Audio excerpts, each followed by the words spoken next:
दुख सहने की तरकीब ये जो है जी प्रभु।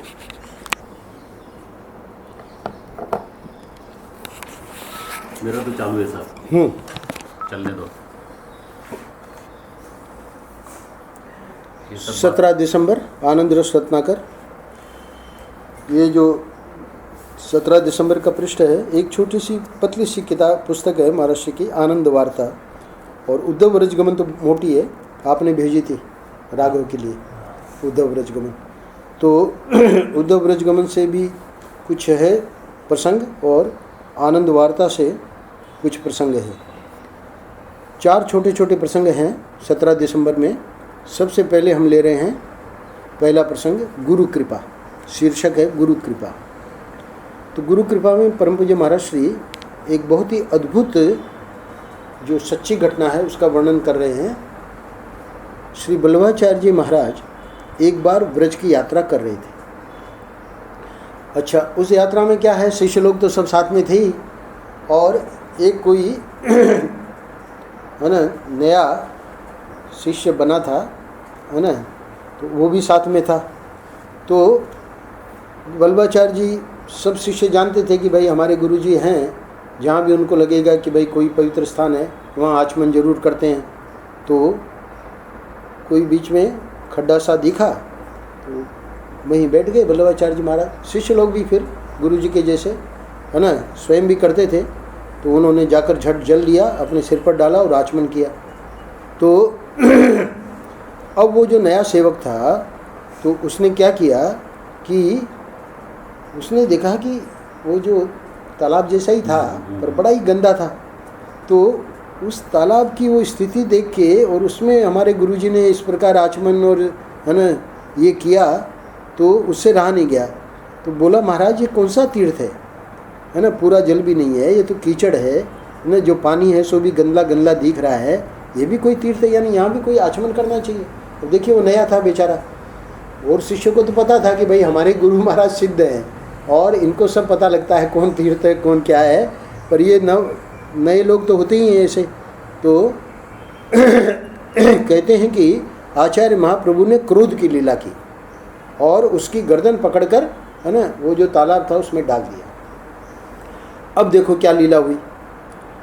जब वह गड्ढे में गिरा तो क्या देखता है, उसी गड्ढे में जिसको वो कह रहा था, है ना, कि पूरा जल भी नहीं है, कीचड़ है, पानी भी गंदा गंदा दिख रहा है, ये काय का तीर्थ है। अब जब वो उसमें तालाब में जब गिरा दिया गुरुजी ने, तो देखता है कि निर्मल जल का सरोवर है, उसमें कमल खिले हुए हैं, हंस खेल रहे हैं, रत्नों की सीढ़ी बनी हुई है। वह तो युगल सरकार के विहार का स्थल है। यानी ये सब लीलाएं उसने सुन रखी थी, पर उसने अनुभव किया जैसे ही गुरु महाराज ने उसको क्रोध की लीला करके और उस तालाब में डाल दिया, वैसे ही उसने ये सब देखा अपनी आंखों से और आश्चर्यचकित रह गया कि मैं तो कहाँ, तो इनको कह रहा था कि भाई ये कौन सा तीर्थ है, तो ये तो तीर्थों का भी तीर्थ है, ये तो युगल सरकार के विहार का स्थल है, रत्नों की सीढ़ी है, हंस खेल रहे हैं, कमल खिल रहे हैं, निर्मल जल का सरोवर है। तो अब यहाँ पर परम पूज्य महाराज श्री हम लोगों को समझा रहे हैं कि देखो यह है व्रज, माने ये जो लीला करी वो लीला क्या है कि यहाँ वृंदावन में हम कुछ भी देखें, मथुरा में, वृंदावन में, पूरे ब्रज में, 84 कोस में, तो ये जो वाक्य बोला है महाराज ने, बोले देखो यह है व्रज। ये कौन बोले? बल्लभाचार्य जी महाराज। तो बल्लभाचार्य जी महाराज ने क्यों कहा? क्योंकि उस शिष्य को बताना चाह रहे थे कि तुम इसको नहीं समझ पाओगे, तुमको अपनी इन चर्म चक्षुओं से तो यही दिखेगा, जो तुमने वर्णन किया है ना, वही दिखेगा, पर ये जो ज्ञान चक्षु जो गुरु लोग देते हैं, उन ज्ञान चक्षु से असली स्थिति पता लगेगी। तो असली स्थिति उसे पता कब लगी? जब गुरु ने कृपा की। इसी को महाराज जी कह रहे हैं कि बिना आचार्य की कृपा के, बिना गुरु की कृपा के अगर भगवत प्राप्ति हो जाए, है ना, वहाँ वर्णन आता है कि तुलसीदास जी, है ना, वहाँ चंदन घिसते थे, तो भगवान ने कहा कि दर्शन तो मैं दूंगा तुमको, है ना, पर अब पता कैसे लगे कि भगवान आए हैं कि कौन आए हैं, है ना। तो हनुमान जी जो है वो तुलसीदास जी के खास थे।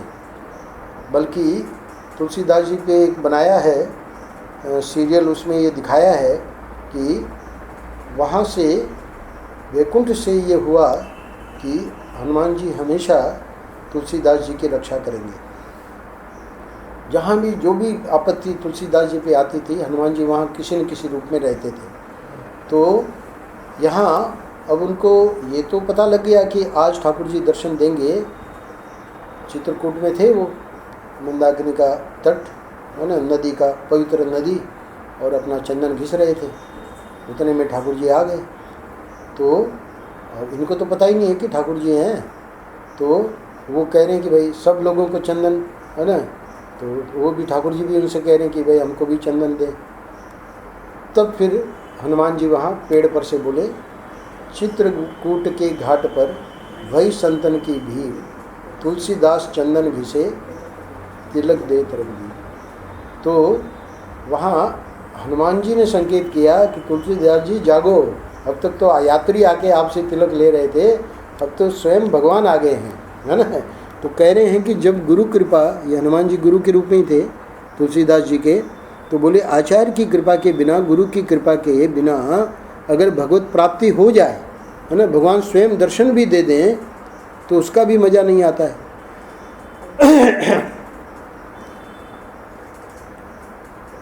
एक गुरु बहुत ज़्यादा, मतलब शिष्य बहुत ज़्यादा परेशान करने लगा, किस रूप में ध्यान करूं, किस रूप में ध्यान करूं, है ना। तो उन्होंने, गुरु ने कहा कि जा बकरे के रूप में ध्यान कर। अब वो तो शिष्य इतना श्रद्धालु था कि भाई गुरु महाराज ने कह दिया बस, है ना, ठाकुर जी बकरे के रूप में आएंगे। ध्यान करता है, ध्यान करता है, ध्यान करता है। तो ठाकुर जी बड़े प्रसन्न हुए, बड़ी ज़बरदस्त श्रद्धा उसकी, आए अपने चतुर्भुज रूप में, है ना। तो इसने देखा, शिष्य ने बोला कि आप कौन हैं? बोले जिसका तू भजन कर रहा है वही मैं हूँ। बोले नहीं, गुरुजी ने बताया बकरा रूप है, आप तो ये है ना चटक मटक, ये चतुर्भुज वगैरह, शंख चक्र गदा पद्म, हमको तो वो बकरा वाला रूप ही ठाकुर जी का होता है, ये थोड़ी होता है। ठाकुर जी बड़े परेशान। तो बोले कैसे मानोगे कि मैं ही हूँ? बोले जब आप बकरा बनोगे तब। भगवान उनको बकरा बनना पड़ा। अब जब बकरा बन गए, बड़े मलुक बकरा, पर अब ये भी सोचे कि भाई ये हो सकता है कोई जादूगर है, तो पहले तो ऐसा रूप, अब बकरा बन गया। तो बोले ऐसे तो हम नहीं मानेंगे। बोले अब बताओ अब कैसे मानोगे, जब हम बकरा भी बन गए अब भी तुम नहीं मान रहे हो? बोले नहीं, मैं आपको गुरुजी के पास लेके चलूँगा, और गुरुजी अगर कहें कि हाँ भाई ये ठाकुर जी है, तब मैं मानूंगा। तो अब उनको बकरे को कान पकड़ के ठाकुर जी का वो ले जा रहा है गुरु के पास। और है ना, वो जो है शिष्य की श्रद्धा के कारण, है ना, गुरु जी को भी ठाकुर जी के दर्शन हुए। तो ऐसी ऐसी घटनाएं तो यहाँ कह रहे हैं कि बिना गुरु की कृपा के अगर भगवत प्राप्ति हो जाए, भगवान स्वयं दर्शन भी दे दें, तो उसका भी मज़ा नहीं आता है। कोई दिखाने वाला चाहिए कि देखो ये रस है, ये मज़ा है। तो बल्लभाचार्य जी ने उनको दिखा दिया। बोतल देना।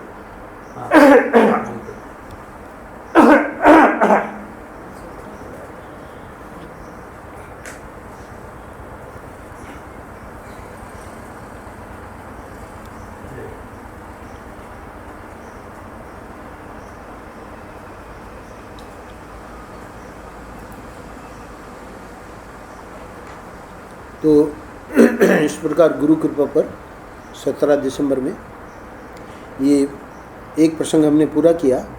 दूसरे प्रसंग में परम पूज्य महाराज श्री ये जो प्रेम है उसकी आधारशिला क्या है, यानी इसका फाउंडेशन क्या है, उसके ऊपर प्रकाश डाल रहे हैं। क्योंकि प्रेम की आधारशिला को जानना बहुत ज़रूरी है। अगर प्रेम की आधारशिला नहीं जानेंगे तो महल कैसे बनेगा? प्रेम का महल जो बना रहे हैं हम लोग बिना आधारशिला के, तो वो तो है ना ताश के पत्तों का जैसे महल बनाते हैं बच्चे, वो तो हवा में उड़ जाएगा। पर आधारशिला अगर प्रेम की ठीक ठीक है तब वो प्रेम का जो महल बनेगा वो पक्का बनेगा, है ना। तो इसी प्रसंग में कह रहे हैं महाराज श्री कि जब ऐसा मालूम पड़ने लगता है कि सामने वाले का हमसे बहुत प्रेम है और उसके सामने हमारा प्रेम तो कुछ है ही नहीं, तब प्रेम की नींव मजबूत होती है। आधारशिला प्रेम की क्या है कि अपना प्रेम तो कुछ लगे ही नहीं और सामने वाले का प्रेम बोले अद्भुत है, उसका सामने वाले का प्रेम। तो ये है प्रेम की नींव, मजबूत नींव। तो अब उससे होगा क्या, सुनो। तब ये होता है कि ये जो करते हैं ठीक करते हैं, प्रेम से करते हैं। क्यों? क्योंकि पहले से ही मालूम है कि उनका प्रेम बहुत है। तो बहुत है मतलब इन्होंने बहुत सोच समझ के ये जो चीज़ लाई है ना, वो बहुत सोच समझ के हमारी है ना प्रकृति के अनुकूल अच्छा प्रेम से करते हैं। बोले कि यहाँ तक कि उन्होंने गाली दी तो भी खराब नहीं लगेगा। क्यों? क्योंकि पता है ना कि सामने वाला हमसे बहुत प्रेम कर रहा है, तो वो गाली से कष्ट नहीं होगा, अंदर यही भाव आएगा कि प्रेम से दी होगी, गाली भी प्रेम से दी होगी। बोले कि वो तो तुम्हारी निंदा कर रहे थे। एक संत आए, यही बताने आए कि भाई फला फला जो है महात्मा आपकी बहुत निंदा कर रहे थे, है ना। तो महाराज की कृपा से हमारे मन में यही भाव आया, है ना, क्योंकि हमको पता है कि वो तो हमको प्रेम करते हैं हमसे, तो उन्होंने तुम्हारी निंदा की तो प्रेम से की होगी। वही तो बात हुई। अब हमको डांटते का हमको ऐसा लगता है आपका प्रेम इसलिए बहुत अच्छी बात है, ऐसे ही सोचा करो, है ना।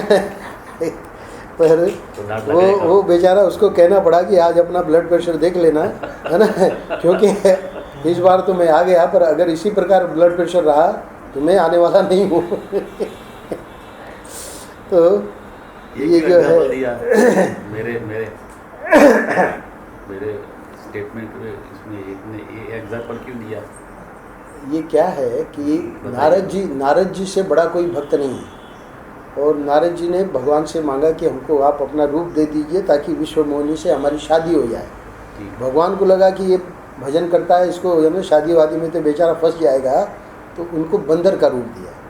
तो बंदर का रूप दिया तो विश्व मोहिनी काहे को उनका वरमाला डालती, है ना। तो अब जब उनको पता लगा कि भगवान ने हमारे साथ ऐसा किया, तो नारद जी से बढ़कर तो हम लोग भगत हैं नहीं, तो उनको उनके मन में यही विचार आया कि अगर भगवान हमारे साथ ऐसा करते हैं, है ना, तो मैं भगवान को शाप दूंगा। यानी वहाँ ये क्या, ये कथा से हमको शिक्षा ये लेनी है कि बड़े से बड़ा भक्त भी अगर उसके मन के प्रतिकूल हो जाए, है ना, तो वो अपने इष्ट को शाप देने के लिए था, और शाप दिया उन्होंने। शाप दिया, भगवान ने शाप को ग्रहण किया, तब माया हटाई तो नारद जी ने कहा कि बहुत हमसे गलती हुई, है ना, आप जो है उस शाप को स्वीकार मत करिए। भगवान ने कहा नहीं नारद, वो तो मुझे शाप की ज़रूरत थी, इसलिए मैंने, है ना, तुम्हारी बुद्धि ऐसी बना दी। पर इसमें उनकी माया, उनकी जो लीला, उसको छोड़ भी दें तो हमारे पूरी शंकराचार्य जी समझाते हैं कि इस घटना से एक शिक्षा लेनी है कि सबसे ज़्यादा प्रेम हमको अपनी आत्मा से है, अपने से ही प्रेम है। अपने हमारे अनुकूल सामने वाला है तभी तक उससे प्रेम है ना। तो इसलिए वो बेचारे को कहना पड़ा कि अब तक तो बड़ा प्यार करते थे हम, पर उस दिन कुछ ज़्यादा बोल गए, तब बाहर इसलिए जाके बोला कि कहीं पीट पाट ना दे। क्योंकि इसकी बहुत पिटाई करते थे ओंकारानंद जी, है ना। बहुत प्रेम था ओंकारानंद जी का भी, और इसकी भी बड़ी श्रद्धा थी। इसके माता पिता उड़िया बाबा जी के सेवक रहे, जिसकी मैं बात कर रहा हूँ। तो वो जो है वो जानता है कि महात्मा लोग पिटाई भी कर सकते हैं, क्योंकि ओंकारानंद जी बड़े प्रेम से ही पिटाई करते थे, पर पिटाई करते थे। एक बार तो जिस कमरे में था, अपने गुरुजी का बहुत सारे संस्मरण सुनाता है, तो बहुत बदमाशियाँ करता था। तो ओंकारानंद जी को तो पता है कैसे सीधा करना। तो ये कहीं चला गया था बिना पूछे, तो ताला लगा के गया था। तो उस ताले पे, चूँकि उसमें जगह थी, तो महंत जी ने ताला लगवा दिया दूसरा कि अब जो है ये प्रवेश कर ही नहीं पाएगा। तो ये आया आगे फिर महंत जी के पास पहुंचा, किस मूर्ख ने हमारे ताले पे ताला। My God. महंत जी ने कहा वो मूर्ख मैं हूँ। ऐसे ऐसे उसके संस्मरण एक चाटा लगाया उसको, बोले वो मूर्ख मैं हूँ। बेचारा ठंडा हो गया। बहुत पिटाई करते थे उसकी। तो वो भी सावधान होके बाहर निकल के उसने कहा कि आज आप अपना ब्लड प्रेशर देख लीजिए, क्योंकि उधर ही अगर कुछ बोल देता और हम पीट पाट देते।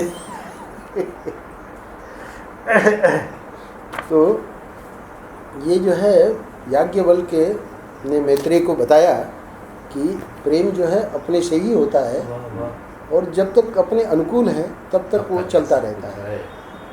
तो नहीं है। तो यहाँ कह रहे हैं कि उन्होंने तुम्हारी निंदा की है ना, पर ये अपनी नींव मजबूत है ना, तो ऐसा मालूम पड़ने लगता है कि सामने वाले को हमसे बहुत प्रेम है और उसके सामने हमारा प्रेम तो कुछ है ही नहीं, तब प्रेम की नींव मजबूत होती है। तो तब ये होता है कि ये जो करते हैं ठीक करते हैं। गाली दी प्रेम से, निंदा प्रेम से। अच्छा, अब इससे उल्टा ले लो, और यह क्योंकि दोनों बात बताएंगे अन्वय व्यतिरेक। यानी ये तो हो गया कि भाई प्रेम है और उसमें हमको सब कुछ समझ में आ रहा है कि वो सामने वाला जो भी करेगा प्रेम से ही करेगा। पर समझो कि ये ख्याल हो जाए कि प्रेम टूट गया है। एक कल्पना करो कि भाई उनका प्रेम नहीं रहा, तो किसी ने कहा कि वह तुम्हारी तारीफ कर रहे थे, है ना, तो बात बनावटी मालूम पड़ेगी, क्योंकि अब प्रेम टूट गया ना। तो प्रेम टूट गया तो अब वो बिल्कुल सच्ची बात बता रहा है कि भाई आज है ना श्याम जी तुम्हारी बहुत तारीफ कर रहे थे वो व्यक्ति। तो ये मन में सोचेंगे कि अरे सब बनावटी है, क्योंकि उसका प्रेम है ही नहीं। प्रेम में वो काहे को तारीफ करेगा, वो तो हमारी निंदा करेगा, गाली देगा। अच्छा, सामने वाले के प्रेम में जो विश्वास है वही प्रेम की नींव है। प्रेम की आधारशिला जो है वो इतना ही है कि तो महर्षि ने क्यों सुनाया, क्योंकि ईश्वर और सद्गुरु इनका जो है वो अहेतु की प्रेम है। तो इसलिए वो जब भी हमसे कुछ भी करते हैं, है ना, ये बात अलग है कि हमारा उतना धैर्य नहीं है, उतनी हमारी स्थितिक्षा नहीं है, सहन शक्ति नहीं है ना, हमारा भी धैर्य का वो एक पॉइंट आ जाता है कि वो धैर्य टूट जाता है ना। स्वरूपानंद जी का एक संस्मरण अभी याद आ गया तो सुना देता हूँ। कोई बात महर्षि ने उनके हित में ही कही, क्योंकि हमेशा गुरु तो हित में ही कहेंगे, वो उनके समझ में नहीं आई और उनका भाव ये बन गया अब हम यहाँ नहीं रहेंगे, सेवा नहीं करेंगे। तो खैर उनका शरीर पूरा हो गया है। तो देखने लगे, कहीं से नक्शा वक्शा मिल गया भारत का। स्वामी प्रबुद्धानंद जी के शुरू से ही इनका ये रहा है भाव कि जो साधक महर्षि से जुड़ गए, है ना, उनका और कहीं कल्याण नहीं होना है ना, उनको महर्षि को छोड़ के कहीं जाना ही नहीं चाहिए। और ये तो सेवाओं में थे, ये तो और ऐसे कोई बाहर के साधक होते थे तो उनको जोड़ते थे महर्षि से। प्रबुद्धानंद जी महाराज में एक बहुत बड़ी विशेषता थी, हमको भी जो सेवा में उन्होंने लिया है ना, हमारा कल्याण ही तो किया उन्होंने। तो जब इनको देखा कि ऐसे भारत का नक्शा देख रहा है, और प्रबुद्धानंद से पूछा भी, बोले कि अब हमको छोड़ के जाना है ना, हम रहेंगे नहीं यहाँ सेवा में। तो उनके हृदय में इतनी दया आई तो उन्होंने कहा महर्षि से कि आप मनाएंगे तो मान जाएंगे, है ना, ये भटक जाएगा, चला जाएगा कहीं आपको छोड़ के। तो महर्षि जानते थे प्रबुद्धानंद जी का ये भाव, बोले कोई बात नहीं, उनको हमारे पास भेज दो, हम उसको मना लेंगे, समझा देंगे। तो जब वो स्वरूपानंद जी आए तब मैं वहीं था। तो भाई हमको पता लगा है तुम सेवा छोड़ के जाने की मतलब कुछ सोच रहे हो, तो कोई जाने की ज़रूरत नहीं है, करो सेवा, अपना रहो आराम से। स्वरूपानंद जी बोले कि आपके आश्रम में रहकर हमको मिलता क्या है, 2 रोटी तो मिलती है, वो तो हमको किसी भी आश्रम में मिल जाएगी। बहुत बढ़िया।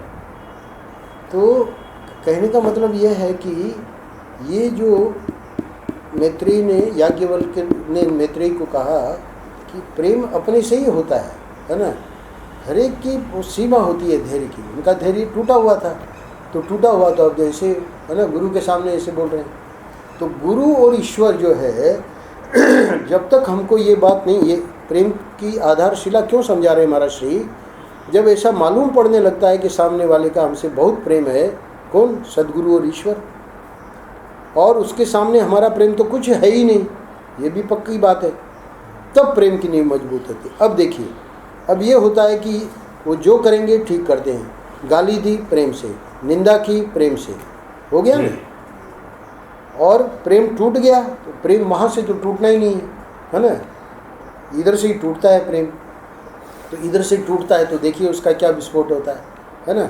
2 रोटी हमको कहीं भी मिल जाएगी, ऐसा बोला उसने, मेरे को दिमाग में नहीं आता है। तो ये जो है, ये महापुरुष लोग ये सब लीला करके दिखाते हैं, है ना।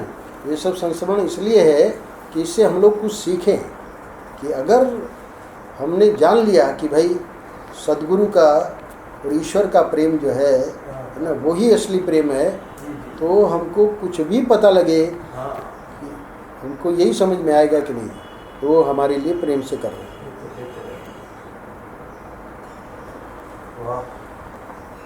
दिल की प्रीति भगवान से जोड़ कर रखो। अब यहाँ एक सूत्र दे रहे हैं महाराज श्री कि ये हम सब कर सकते हैं। क्या? संसार में किसी से भी प्रेम करो, है ना, कभी मर जाए, बिछुड़ जाए, कभी बेवफा हो जाए, कभी मिले, कभी न मिले, यानी दुख दिए बिना नहीं रह सकता। क्यों? क्योंकि वो जो है मरना बिछुड़ना क्यों होगा? क्योंकि ऐसे वर को के वरु जो जन्मे और मर जाए, वर वरिये गोपाल जो मारो चुड़लो अमर हो जाए।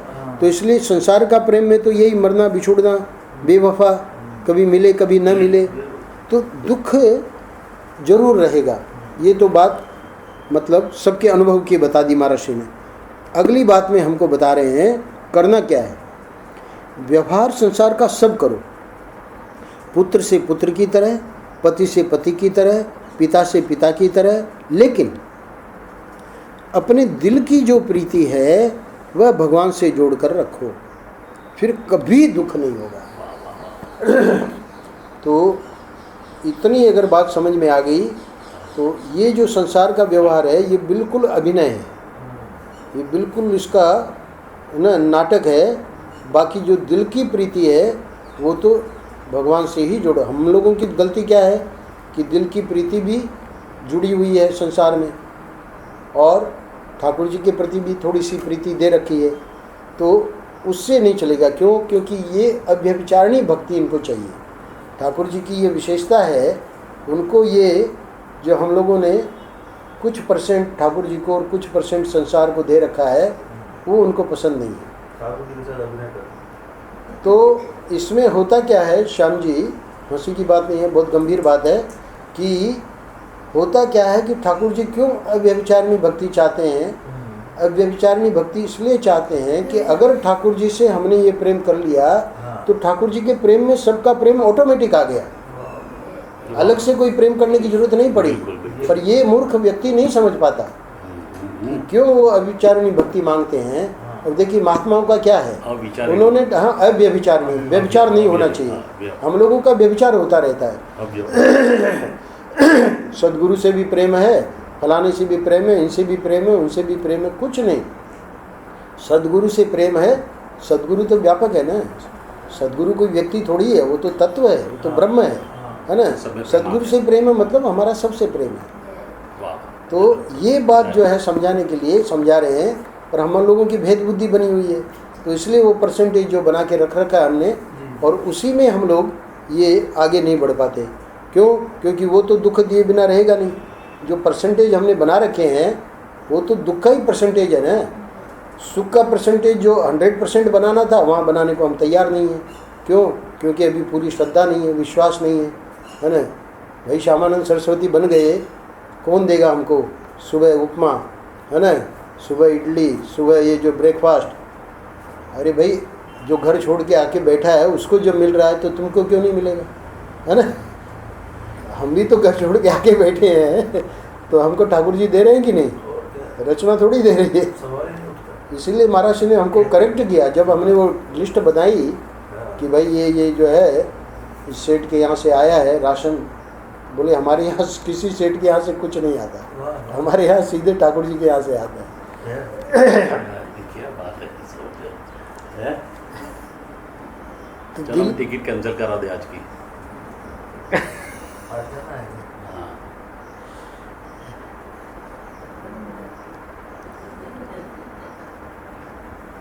दिल की प्रीति भगवान से जोड़ कर रखो। वाह वाह। अब आज का जो हम पूरा कर रहे हैं बोध वाक्य, हाँ। समय भी आज ज़्यादा हो गया क्या हुआ? क्योंकि नहीं वो मतलब इन लोगों का जो समय है ना उस हिसाब से। 10 बजे तक है। तो बोध वाक्य जो है उसमें परम पूज्य महाराज श्री बस इतना ही कह रहे हैं जी जी कि यह क्यों बोलते हो कि तुम ये काम नहीं कर सकते, जी। है ना। हम 100% बना सकते हैं, क्यों नहीं बना सकते, है ना। ये क्यों बोलते हो कि तुम ये काम नहीं कर सकते, अभ्यास करो, आदत डालो, तुम क्या नहीं कर सकते, क्या नहीं कर सकते? है ना। श्यामानंद सरस्वती तुम बन सकते हो। क्यों नहीं बन सकते? अभ्यास करो। मैंने बनाया तो